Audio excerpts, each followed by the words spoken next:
Hello guys, welcome back to my channel AGMR. So இன்றைக்கி இந்த வீடியோவில் நம்ம எதை பற்றி பேச போகிறோம்னு பார்த்தீங்கன்னா விண்டோஸ் 11 என்ற இந்த விண்டோஸ் அப்கமிங் எடிஷனை பற்றி தான் வந்துட்டு நம்ம இந்த வீடியோவில் டீட்டெயிலாக டிஸ்கஸ் பண்ண போகிறோம். அண்ட் அதே நேரத்தில் பார்த்தீங்கன்னா இந்த ஒரு விண்டோஸ் லீக்டு எடிஷனில் நீங்கள் பார்த்தீங்கன்னா அதாவது இந்த விண்டோஸ் 11 லீக் பில்லில் வந்துட்டு என்னென்ன புது ஃபீச்சர்ஸ் வந்துட்டு நம்மளுக்கு அவைலபிளாக இருக்குது. அண்ட் அதே நேரத்தில் விண்டோஸ் 10 நீங்கள் கம்பேர் பண்ணும்போது என்னென்ன விஷயங்கள்லாம் வந்துட்டு இதில் சேஞ்சஸ் கொண்டு வந்திருக்காங்கன்றதையும் இந்த வீடியோவில் நம்ம பார்க்க போகிறோம். அண்ட் அது கூடவே பார்த்தீங்கன்னா விண்டோஸ் 11 அஃபிஷியல் பில்டு வந்துட்டு கன்சியூமர்ஸுக்கு எப்போ இவங்க அஃபிஷியலாக லான்ச் பண்ணுவாங்கன்றதையும் இந்த வீடியோவில் நம்ம வந்துட்டு டிஸ்கஸ் பண்ண போகிறோம். ஸோ இப்போ வந்துட்டு பார்த்தீங்கன்னா வீடியோக்குள்ளே போகிறதுக்கு முன்னாடி இந்த சேனலை நீங்கள் இன்னும் சப்ஸ்கிரைப் பண்ணலன்னா கீழே இருக்கிற சப்ஸ்கிரைப் பட்டன் கிளிக் பண்ணி சப்ஸ்கிரைப் பண்ணிக்கோங்க.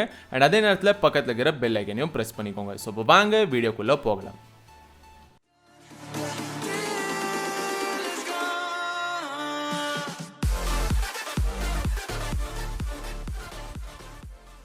ஸோ இப்போ நம்ம விண்டோஸ் 11 பற்றி பேசுகிறதுக்கு முன்ன நம்ம விண்டோஸ் 10 சப்போர்ட் டேட் வந்துட்டு எப்போ இவங்க வந்துட்டு கில் பண்ணுறாங்கிறது நீங்கள் பார்த்தீங்கன்னா அக்டோபர் 14, 2025 என்ற இந்த ஒரு நாளில் தான் வந்துட்டு விண்டோஸ் 10 அஃபிஷியல் சப்போர்ட்டோடைய ஒரு கில் டேட்டை வந்துட்டு இவங்க அனௌன்ஸ் பண்ணியிருக்காங்க மைக்ரோசாஃப்ட். ஸோ அந்த ஒரு நாளுக்கு அப்புறமா நீங்கள் பார்த்தீங்கன்னா விண்டோஸ் 10 வந்துட்டு உங்களுக்கு எந்த வகையான ஒரு சப்போர்ட்டும் உங்களுக்கு கிடைக்காது அஃபிஷியலாக மைக்ரோசாஃப்ட் தரப்பில் இருந்துட்டு. ஸோ இதுதான் வந்துட்டு நான் உங்ககிட்ட ஷேர் பண்ண நினச்சேன். ஸோ இப்போ வந்துட்டு பார்த்தீங்கன்னா விண்டோஸ் 11 ஃபீச்சர்ஸ் என்னென்னது இந்த லீக் பில்லில் இருக்கிறது நம்ம பார்க்கலாம். ஸோ முதல்ல நீங்கள் பார்த்தீங்கன்னா விண்டோஸ் 11 இந்த ஒரு யூஐஏ வந்துட்டு நீங்கள் பார்த்தீங்கன்னா ஒரு ஆல்மோஸ்ட் ஒரு மேக் ஓஎஸ் மாதிரி வந்துட்டு இவங்க கன்ஸ்ட்ரக்ட் பண்ணுறதுக்கு ட்ரை பண்ணுறாங்கிறது இந்த ஒரு யூஐஏ வச்சு வந்துட்டு நம்மளால ஈஸியாக வந்து நம்மளுக்கு தெரிய வருது. ஸோ அந்த ஸ்டார்ட் பட்டன் ஆகட்டும் இல்லை சர்ச் பட்டன் ஆகட்டும் எல்லாமே வந்துட்டு கொஞ்சம் சென்ட்ரலைஸ்ட் ஆகிட்டு அது கஸ்டமைஸும் வந்து நீங்கள் பண்ணிக்கலாம் லெஃப்ட் சைடு நீங்கள் ஷிஃப்ட் பண்ணி.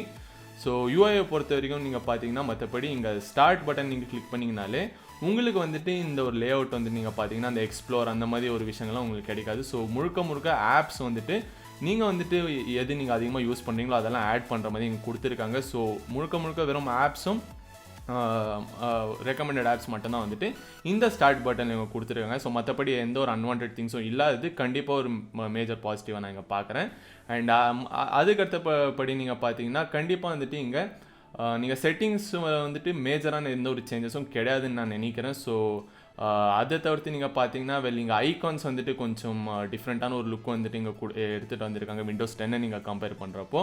ஆனால் மற்றபடி பார்த்தீங்கன்னா அந்த மை பிசியில் வேறு எந்த ஒரு லே அவுட் சேஞ்சஸும் வந்துட்டு இங்கே கிடையாதுன்னு நான் நினைக்கிறேன். ஸோ ஐகான்ஸ் மட்டும்தான் வந்துட்டு இங்கே சேஞ்சஸ் வந்துட்டு கொண்டு வந்திருக்காங்க. அண்ட் அதே நேரத்தில் பார்த்தீங்கன்னா ஐகான்ஸை பற்றி நம்ம பேசுகிறப்போ நம்ம ஸ்டார்ட் பட்டன் ஆகட்டும் இல்லை வேறு எந்த ஒரு ஐகான்ஸ் நம்ம விண்டோஸில் வந்து நீங்கள் பார்த்தீங்கன்னா நீங்கள் அதை சூஸ் பண்ணுறப்போ ஒரு சின்ன ஒரு அனிமேஷனும் வந்துட்டு இங்கே கொண்டு வந்திருக்காங்க. ஸோ அதை வந்துட்டு ரொம்பவே ஒரு யூனிக்கான ஒரு விஷயமாக தான் நான் இங்கே பார்க்குறேன். அண்ட் பார்க்குறதுக்கும் ரொம்பவே நல்லா இருந்தது.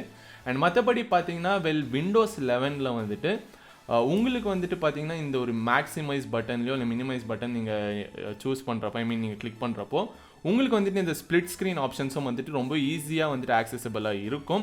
ஸோ நீங்கள் அந்த 2x2 நீங்கள் ஸ்ப்ளிட் ஸ்க்ரீனை நீங்கள் யூஸ் பண்ணுறதா இருக்கட்டும் இல்லை 1x2 இருக்கட்டும் இந்த மாதிரி நீங்கள் வந்துட்டு நிறைய ஒரு 4-5 ஸ்ப்ளிட் ஸ்க்ரீன் வந்து நீங்கள் யூஸ் பண்ணுற மாதிரி இவங்க கொடுத்துருக்காங்க.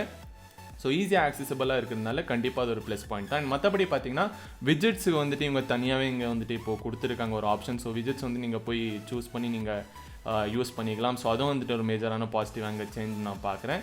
அண்ட் அதுக்கடுத்தது பார்த்தீங்கன்னா இந்த விண்டோஸ் 11 கேமிங்கை பொறுத்த வரைக்கும் பார்த்தீங்கன்னா கண்டிப்பாக வந்துட்டு விண்டோஸ் 11 இப்போதைக்கு இந்த ஏர்லி பில்டில் வந்துட்டு கேமிங் நீங்கள் ட்ரை பண்ணாலும் ஆல்மோஸ்ட் விண்டோஸ் 10 ஆடுற மாதிரி தான் உங்களுக்கு இருக்கும். ஸோ கேமிங்கை பொறுத்த வரைக்கும் பார்த்தீங்கன்னா விண்டோஸில் வந்துட்டு எந்த ஒரு மாற்றமும் வந்துட்டு உங்களுக்கு கொடுக்காது. ஸோ அது வந்துட்டு முழுக்க உங்கள் ஹார்ட்வேரும் மற்ற விஷயங்களில் தான் வந்துட்டு அது வந்துட்டு நீங்கள் பார்த்து அதை பர்ஃபார்மன்ஸ் வந்துட்டு உங்களுக்கு கொடுக்கும். ஸோ விண்டோஸை பொறுத்த வரைக்கும் பார்த்தீங்கன்னா மோஸ்ட்லி விண்டோஸ் 11 உங்களுக்கு ஏதாவது ஒரு எப்படி சொல்கிறது ஒரு கேம் மோடோ இல்லை ஏதாவது ஒரு என்ஹான்ஸ்டு சாஃப்ட்வேர் மூலியமாக என்ஹான்ஸ் பண்ணுற ஒரு ஃபீச்சர்ஸ் கொண்டு வந்தால் அப்போது ஒரு வேளை கேமிங் வந்துட்டு கொஞ்சம் இம்ப்ரூவ் ஆகிறதுக்கான வாய்ப்புகள் இருக்குது விண்டோஸ் மூலியமாக. ஆனால் மற்றபடி பார்த்தீங்கன்னா விண்டோஸ் 11 இந்த லீக்காக இருக்கிற பில்லில் வந்துட்டு மற்றபடி ஒரு மேஜர் சேஞ்சஸ் வந்துட்டு நான் எதுவுமே இங்கே நோட்டீஸ் பண்ணலை. ஸோ சில விஷயங்கள் இருக்குது கண்டிப்பாக அது வந்துட்டு ரொம்பவே வந்துட்டு இன்னும் ஈஸியாக ஆக்சசபிளாகவும் இருக்குது. அண்ட் அதே நேரத்தில் சில விஷயங்கள் வந்துட்டு கொஞ்சம் கன்ஃபியூசிங்காகவும் இருக்குது. ஸோ ஃபார் எக்ஸாம்பிள் டாஸ்க் மேனேஜர்ஸோடைய ஷார்ட்கட்ஸ் வந்துட்டு ஒர்க் ஆகிறது இந்த மாதிரிலாம் வந்துட்டு சில விஷயங்கள் இருக்குது. ஆனால் மற்றபடி பார்த்தீங்கன்னா ஓவராலாக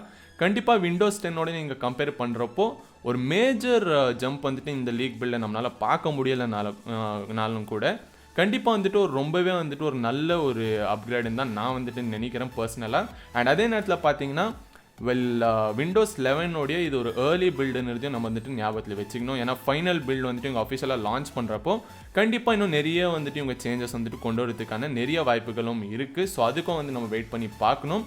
ஸோ இப்போ வந்து நம்ம எந்த ஒரு கன்க்ளூஷனுக்கும் வர முடியாது. அண்ட் அதே நேரத்தில் இப்போ ஃபைனலாக பார்த்தீங்கன்னா இந்த ஒரு விண்டோஸ் 11 அஃபிஷியல் லான்ச் டேட்டோ இல்லைனா அட்லீஸ்ட் எக்ஸ்பெக்டட் லான்ச் டேட் நம்ம எப்போ எக்ஸ்பெக்ட் பண்ணலாம் நீங்கள் பார்த்தீங்கன்னா அந்த விண்டோஸ் 10 அந்த சப்போர்ட்கான கில் டேட் அவங்க கொடுத்தாங்க பார்த்தீங்களா. ஸோ அதை வச்சு இப்போ நம்ம எப்படி நம்ம ப்ரிடிக்ட் பண்ணலான்னா ஒருவேளை வந்துட்டு இங்கே விண்டோஸ் 11 அந்த ஒரு 2025 அக்டோபர் 14 வந்துட்டு விண்டோஸ் 10 இவங்க சப்போர்ட் கில் பண்ணதுனால அந்த ஒரு நாள்லேயே கூட இவங்க விண்டோஸ் 11 லான்ச் பண்ணலாம். அப்படி இல்லைன்னா ஒரு 6 மந்த்ஸோ இல்லைனா ஒரு 8 மந்த்ஸுக்கு முன்னாடியே வந்துட்டு இவங்க விண்டோஸ் 11 இவங்க வந்துட்டு லான்ச் பண்ணிவிட்டு கொஞ்சம் ஒரு 6 to 8 மந்த்ஸ் விண்டோஸ் 10 சப்போர்ட்டும் கொடுத்து அப்புறமா இவங்க கீல் பண்ணுற மாதிரி கூட இவங்க வந்துட்டு ஒரு பிளானில் இருக்கலாம். ஆனால் இப்போதைக்கு பார்த்தீங்கன்னா நம்மளால் ப்ரெடிக்ட் பண்ண முடிய ஒரு டேட் வந்துட்டு கண்டிப்பாக 2024 to 2025 வந்துட்டு விண்டோஸ் 11 கண்டிப்பாக நான் அஃபிஷியலாக இவங்க லான்ச் பண்ணிவிடுவாங்கன்றது வந்துட்டு இப்போதைக்கு நம்மளால் கண்டிப்பாக எதிர்பார்க்க முடியும். ஸோ லான்ச் டேட்டை பொறுத்த வரைக்கும் இதாங்க. அண்ட் மற்றபடி கடைசியாக நீங்கள் பார்த்தீங்கன்னா விண்டோஸ் 11 வந்துட்டு நம்ம அப்கிரேட் பண்ணணுமா பண்ணக்கூடாதான்னு நீங்கள் வந்துட்டு கேட்டிங்கன்னா என்னை பொறுத்த வரைக்கும் பார்த்தீங்கன்னா விண்டோஸ் 10 விண்டோஸ் 11 வந்துட்டு நிறைய பேர் ரொம்பவே சீக்கிரமாகவே அப்கிரேட் ஆகிடுவாங்கன்னு தான் நான் நினைக்கிறேன். ஏன்னா விண்டோஸ் 7 விண்டோஸ் 10 வந்துட்டு கொஞ்சம் டைம் வந்துட்டு எடுத்துச்சு ஸோ அப்கிரேட் ஆகிறதுக்கு. அதுக்கான மெயின் ரீசன் என்னென்னு பார்த்தீங்கன்னா இந்தியாலையும் சரி இல்லை இன்னும் சில கண்ட்ரீஸ்லேயுமே இன்டர்நெட் அவைலபிலிட்டி வந்துட்டு முன்ன அவ்வளோவா இருக்குல்ல. ஸோ அதனாலே பார்த்தீங்கன்னா விண்டோஸ் 7 10 வந்துட்டு அப்கிரேட் ஆகிறதுக்கு கொஞ்சம் டைம் வந்துட்டு எடுத்துக்கிட்டாங்க. ஆனால் இப்போ வந்துட்டு பார்த்தீங்கன்னா இந்தியாவிலும் சரி இல்லை மற்ற நாடுகளையும் சரி ரொம்பவே வந்துட்டு இன்டர்நெட்டோட வசதிகள் வந்துட்டு அதிகமாக ஆனதுனால கண்டிப்பாக இங்கே விண்டோஸ் 10 விண்டோஸ் 11 ரொம்பவே சீக்கிரமாக வந்துட்டு நிறைய பேர் அப்கிரேட் ஆகிடுவாங்கன்னு தான் நான் நினைக்கிறேன். அண்ட் அப்கிரேட் ஆகணுமா இல்லையாங்கிறது வந்துட்டு நம்ம அந்த ஃபைனல் பில்டை பார்த்து தான் வந்துட்டு நம்ம தெரிஞ்சிக்க முடியும். அண்ட் ஃபர்ஸ்ட் ஆஃப் ஆல் நீங்கள் பார்த்தீங்கன்னா அப்கிரேட் ஆகே தான் ஆகணும். ஏன்னா விண்டோஸ் 10 வந்துட்டு எப்போவுமே நம்மளால் யூஸ் பண்ணிகிட்டே இருக்க முடியாது. ஸோ எப்போயாவது ஒரு நாள் விண்டோஸ் 11 எல்லாருமே அப்கிரேட் ஆக தான் போகிறீங்க. ஆனால் ரொம்ப ஒரு ஃபாஸ்ட் பேஸாக வந்துட்டு இந்த விண்டோஸ் 11 வந்துட்டு அப்கிரேட் ஆகும். விண்டோஸ் 10 விண்டோஸ் 11 யூசர்ஸ் நிறைய பேர் ரொம்பவே சீக்கிரமாகவே அப்கிரேட் ஆவாங்கிறது தான் நான் சொல்ல வந்தேன். ஸோ இதாங்க இந்த வீடியோவில் ஹோப் வந்துட்டு உங்களுக்கு இந்த வீடியோ பிடிச்சிருக்கும் நம்புறேன். ஸோ பிடிச்சிருந்தா கீழே இருக்கிற லைக் பட்டன் கிளிக் பண்ணி லைக் பண்ணுங்கள். அதே நேரத்தில் முடிஞ்சவங்க ஃப்ரெண்ட்ஸ் அண்ட் ஃபேமிலிஸ்க்கு இந்த வீடியோ ஷேர் பண்ணுங்கள். எனக்கு ரொம்ப ஹெல்ப்ஃபுல்லாக இருக்கும். அண்ட் உங்களுக்கு வேறு ஏதாவது வீடியோஸ் தேவைப்பட்டாலோ கீழே இருக்கிற கமெண்ட் செக்ஷனில் போய் கமெண்ட் பண்ணி சொல்லுங்கள். அந்த வீடியோ நான் பண்ணி உங்களுக்காக அப்லோட் பண்ணுறேன். ஸோ மீண்டும் ஒரு அற்புதமான வீடியோவில் உங்கள் எல்லாரையும் சந்திக்கிறேங்க. So until then, signing off from Sandeep.